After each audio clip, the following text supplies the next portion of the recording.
Bollywood actor ए के हंगल ने 225 फिल्मों में काम किया था। पाकिस्तान में जन्मे एक्टर ने कई तरह के काम किए थे। फिल्मों में आने से पहले टेलर बनकर कपड़े सिले थे और फिर थिएटर किया था। हालांकि जब मूवीज की तो अपने आखिरी दिनों तक ये एक्टिव रहे। भले कैमियो किया, लेकिन आर्थिक तंगी के कारण पाई को मोहताज हो गए थे। कहानी शुरू करने से पहले अगर आप चैनल पर नए हैं तो चैनल को सब्सक्राइब कर लें और बेल आइकन को दबाएं। मेरी हर कहानी का नोटिफिकेशन आपको मिलता रहेगा। साल 1975 रमेश सिप्पी की डायरेक्टेड फिल्म शोले रिलीज हुई थी।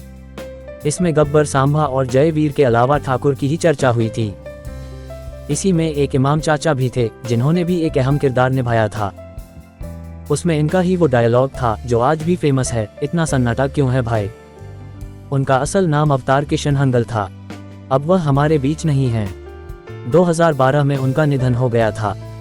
उन्होंने उस दौर की तमाम मूवीज में शानदार काम किया था और अपनी अमिट छाप छोड़ी थी। ए के हंगल ने 225 फिल्मों में काम किया था और वह कम उम्र में नहीं बल्कि 52 की उम्र में इंडस्ट्री से जुड़े थे। इनका जन्म सियालकोट में 1914 में हुआ था। अब ये जगह पाकिस्तान में है। कश्मीरी पंडित परिवार से ये ताल्लुक रखते थे। उन्होंने अपना बचपन और लड़कपन पेशावर में बिताया था। यहीं पर थिएटर करना शुरू कर दिया था। हालांकि इसके पहले उन्होंने बतौर दर्जी की नौकरी की थी। ए के हंगल ने आज़ादी की लड़ाई भी लड़ी थी। वह 1929 से 1947 तक भारतीय स्वतंत्रता संग्राम में सक्रिय भागीदार रहे। वह 1936 में पेशावर के एक थिएटर समूह श्री संगीत प्रिया मंडल में शामिल हुए और 1946 तक अविभाजित भारत में कई नाटकों में एक्ट करते रहे। पाकिस्तान में 3 साल जेल में रहने के बाद 1949 में भारत के विभाजन के बाद वह बंबई चले आए। कहा जाता है कि पाकिस्तान के राष्ट्रीय दिवस पर ए के हंगल हिस्सा लेते, जो शिवसेना प्रमुख बाल ठाकरे को पसंद नहीं था। इसलिए उनकी पार्टी ने एक्टर की फिल्मों को बैन कर दिया था। ए के हंगल ने कई फिल्मों में काम किया। 225 फिल्में करने के बाद उन्हें 2006 में हिंदी सिनेमा में उनके योगदान के लिए भारत सरकार ने उन्हें पद्म भूषण से सम्मानित किया था।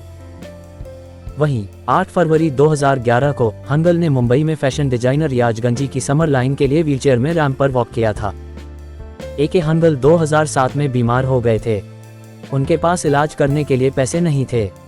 2011 में उन्हें बॉलीवुड सितारों ने पैसे दिए थे। मीडिया रिपोर्ट्स के मुताबिक अमिताभ बच्चन ने 20 लाख की सहायता की थी। एक्टर ने 2012 तक काम किया था। टीवी सीरियल मधुबाला एक इश्क एक जुनून में काम किया था। हालांकि रोल बहुत ही छोटा था, लेकिन स्क्रीन पर वह तभी नजर आए थे। ए के हंगल का 97 की उम्र में निधन हो गया था।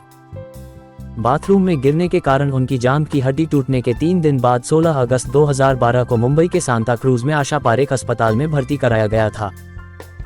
बेटे ने बताया था कि पीठ में चोट लगी थी और सर्जरी करानी थी, इसलिए भर्ती कराया गया था। लेकिन बाद में उन्हें सांस लेने की शिकायत हुई। 26 अगस्त को उन्हें लाइफ सपोर्ट पर रखा गया था। डॉक्टर ने बताया था कि उनके फेफड़े काम नहीं कर रहे थे। मीडिया रिपोर्ट्स के मुताबिक ए के हंगल के निधन पर राकेश बेदी, ईला अरुण और रजा मुराद जैसे ही कलाकार पहुंचे, लेकिन दिग्गज एक्टर्स नदारद रहे थे। इन्होंने राजेश खन्ना के साथ 1-2 नहीं बल्कि 16 मूवीज में काम किया था। अगर आपको ये जानकारी अच्छी लगे तो चैनल को लाइक शेयर सब्सक्राइब करें और बेल आइकन को दबाना मत भूलना। मेरी हर कहानी का नोटिफिकेशन आपको मिलता रहे। धन्यवाद।